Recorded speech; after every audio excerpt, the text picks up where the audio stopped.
Bonjour, bonjour. C'est Macha Larus en français. Et aujourd'hui, ça va être une vidéo pour répondre à certaines questions. Car dans mes vidéos, je fais souvent référence à la difficulté pour les Russes en ce moment de voyager en France. Mais je pense que c'est important de comprendre exactement quelles sont les difficultés et pourquoi je ne suis pas sûre de pouvoir revoyager rapidement en France. Alors, si vous avez des amis russes qui veulent voyager, que vous en parlez comme ça, vous êtes au courant de ce qui se passe et ça va être plus facile pour vous de comprendre la situation. Si ça ne vous intéresse pas, vous passez cette vidéo, vous regardez autre chose. Alors voilà, je vais vous expliquer un petit peu. On est en novembre 2022. Je le précise parce que la situation, elle change assez souvent en ce moment. Et je vais vous expliquer la situation actuelle. Alors, pour les Russes, pour venir en France, la première chose dont je vais vous parler, qu'est-ce qu'on a besoin? On a besoin d'un visa Schengen. Vous savez que l'espace Schengen, c'est beaucoup de pays qui font partie de l'Europe et qui peuvent donner un visa. Donc, la loi générale, c'est que si, par exemple, c'est la France qui vous donne le visa, vous devez rentrer en premier temps sur le territoire français, mais ensuite, vous pouvez voyager à l'intérieur ou votre deuxième voyage, vous pouvez aller directement en Italie, etc., etc. Mais la première entrée, il faut que ce soit la France. Après, c'est pas à 100% toujours respecté et avant ça posait pas beaucoup de problèmes aux gens parce que voilà parce que c'était comme ça. Maintenant c'est un petit peu plus strict. Ensuite, ça a toujours été le cas, on a toujours eu besoin de visa. Et avant le Covid, par exemple, et avant cette année-là, beaucoup de pays, quand ils voyaient que la personne voyage assez régulièrement, même si je demandais par exemple un visa touristique pour un séjour de 7 jours, et ils voyaient que je voyage régulièrement en France déjà, j'obtenais un visa d'abord de 1 an, à entrée multiple. Ensuite, la prochaine fois, ils pouvaient me donner un visa de 3 ans. Et je suis allée jusqu'au visa de 5 ans qui était un maximum. Donc, je pouvais voyager facilement en Europe avec ce visa-là. Qu'est-ce qui se passe aujourd'hui? Alors, aujourd'hui, depuis cette année-là, il y a pas mal de pays qui ont pris la décision, qui font partie du groupe Schengen, qui ont pris la décision de ne plus donner de visa aux Russes. Alors, je vais vous donner la liste qui c'est. Alors, c'est la Finlande, la Lettonie, la Lituanie, l'Estonie, la Pologne, la Tchéquie, la Slovaquie et le Danemark. Ça veut dire que les gens qui ont besoin en général de se rendre même dans ces pays-là, ils vont chercher quand même à obtenir un visa Schengen, mais par les ambassades des autres pays qui font partie, ça veut dire par l'ambassade de l'Espagne ou de la France ou de l'Italie, etc. Ça veut dire qu'il y a plus de demandes aujourd'hui sur ces ambassades-là qu'il y a eu auparavant.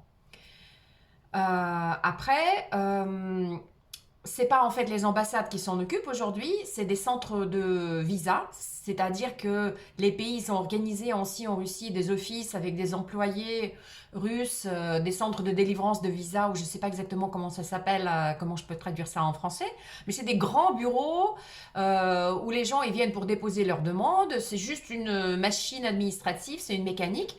N'empêche qu'aujourd'hui, il y a plus de demandes qu'il y avait avant, aussi parce qu'il y a eu des pays qui refusent maintenant de s'occuper des visas pour les Russes.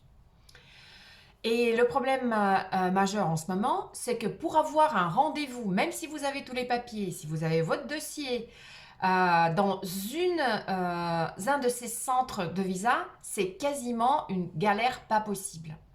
Alors, on s'inscrit par Internet sur un site spécifique. 2 fois par mois, je crois, il y a des rendez-vous qui apparaissent. Ça disparaît comme ça en 3 secondes. Super compliqué à avoir ce rendez-vous. Donc, les gens, ils essaient d'en trouver.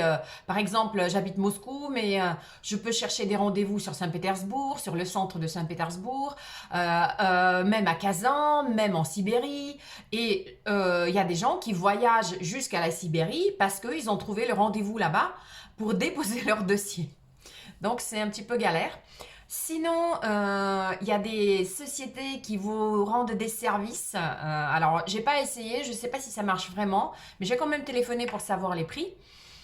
Qui vont vous vendre une place dans une queue comme ça, on va dire comme ça. Alors, je sais pas comment ils le font parce que normalement, c'est par internet, tu déposes ton dossier avec tous tes documents. Je sais pas comment ils se débrouillent, mais bon, bref. Le prix de ce service-là, aujourd'hui, c'est à peu près dans les 400 euros si vous avez un dossier complet et vous n'avez pas en plus besoin de leur part, je ne sais pas, d'une confirmation de votre lieu de séjour, un hôtel ou autre chose. Donc, tout ce que vous avez, une assurance, tout ce que vous avez besoin en plus pour votre dossier, ils peuvent vous le proposer, mais ça va faire augmenter ce prix-là. Après, comme j'ai dit, je ne sais pas s'il y a une garantie qu'avec eux, vous allez avoir votre visa. Ensuite, à partir de cet automne, la taxe du pays, la taxe de l'ambassade, elle a monté aussi, bon, ce qui est moins drastique, mais quand même. Avant, pour les Russes, on devait payer une taxe de 35 euros pour un visa. Maintenant, c'est la taxe de 80 euros. D'après ce que je vois dans les groupes, sur des chats, sur Telegram utilise beaucoup en Russie en ce moment, qui sont dédiés à ce sujet-là, la France quand même reste un pays qui par rapport à d'autres pays, donne plus de visas, même s'il y a beaucoup de pays qui ont décidé d'en donner moins. Ça veut dire qu'il y a beaucoup plus de refus qu'avant. Mais la France reste, je pense, le pays le plus tolérant aujourd'hui. Ils en acceptent plus et ils donnent pour des délais plus longs. Ça veut dire qu'aujourd'hui, il y a des pays qui donnent exactement pour votre temps de séjour. Ça veut dire que vous avez demandé pour une semaine, vous avez votre billet aller-retour de votre avion pour 7 jours et vous allez avoir le visa uniquement pour les 7 jours. Donc ça, c'est le problème numéro un, le problème majeur. Parce que ça se règle avec de l'argent, mais ça reste compliqué. Alors, deuxième problème par rapport à avant, comment on voyageait avant et comment on voyage maintenant, c'est le voyage lui-même, ça veut dire le transport. Alors, avant, en 2019 par exemple, si je voulais aller en France, moi j'y allais quasiment tous les mois. Je pouvais trouver un billet d'avion assez facilement qui me coûtait dans les 250 euros aller-retour. Après, moi, j'avais aussi des systèmes de points par la compagnie aérienne, etc., etc. Mais quand même, vol direct, aller-retour, 250 euros. Pas mal de compagnies aériennes qui le faisaient. Et donc, c'était quand même assez accessible avec mon visa de 5 ans. C'était comme prendre un bus longue distance, un TGV pour aller en France. Aujourd'hui, comme vous savez, toutes les compagnies aériennes étrangères européennes ne viennent plus ici avec des vols directs. Les compagnies russes ne sont plus autorisées à voler en Europe. Donc, on est obligé de passer par d'autres pays. Cet été, il y avait plus de choix parce qu'on pouvait trouver une solution moins chère de voyager, c'est-à-dire on pouvait utiliser un passage par une frontière terrestre. Par exemple, moi j'habite à Moscou, je pouvais venir jusqu'à Saint-Pétersbourg en payant 40 euros de train, aller.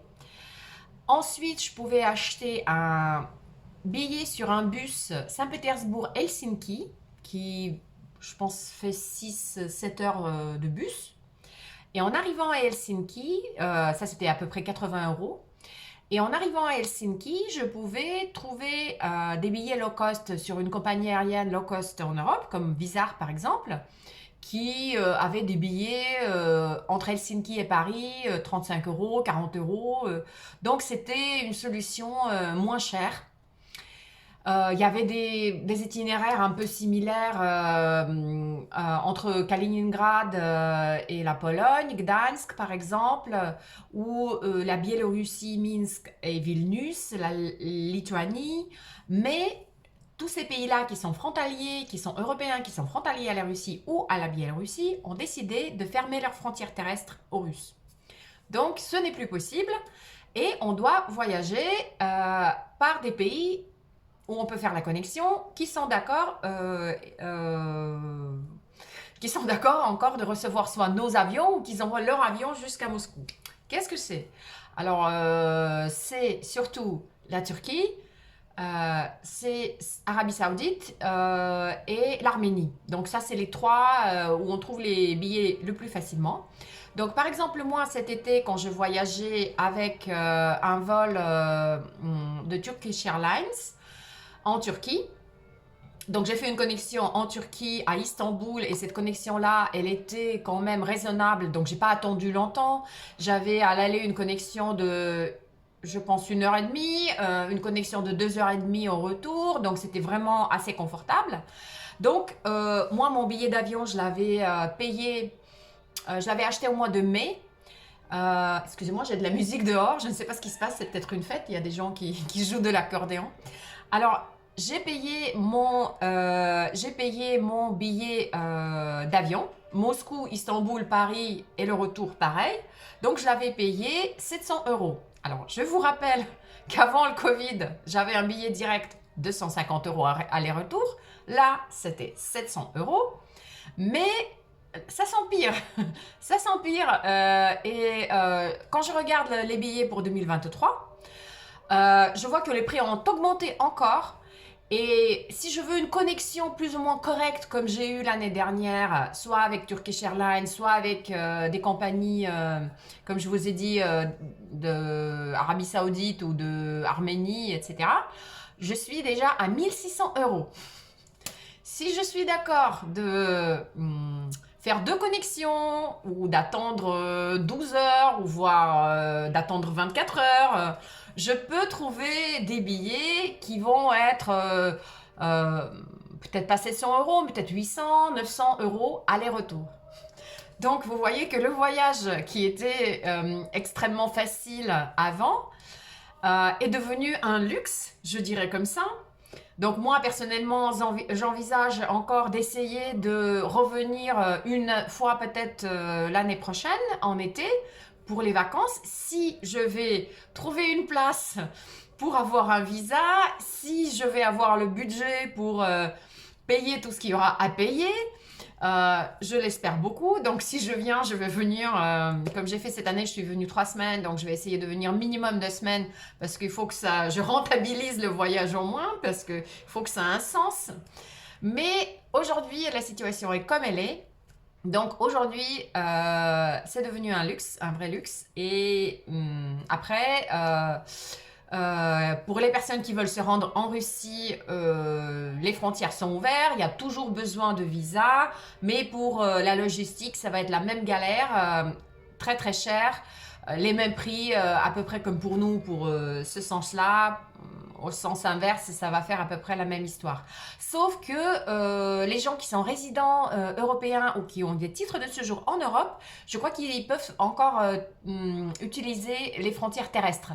Ça veut dire que, par exemple, aller jusqu'à Helsinki et ensuite rentrer par la frontière terrestre avec un bus, avec une voiture, parce que les trains ne circulent plus, ce serait possible. Alors ça c'est juste une explication pour ceux que ça intéresse et voilà, je vous mets ça en ligne, comme ça vous êtes au courant, s'il y a du changement, je vous dirai ça dans mes prochaines vidéos et j'espère à très bientôt avec Macha la Russie en français sur des sujets beaucoup plus positifs que je vous prépare très bientôt. Merci. Alors je vous montre quand même, c'est les chauffeurs de taxi originaires de Ouzbékistan, Tadjikistan qui sont là. Alors il y en a un qui joue de l'accordéon et ils chantent tous ensemble. Alors je ne sais pas pourquoi, mais voilà.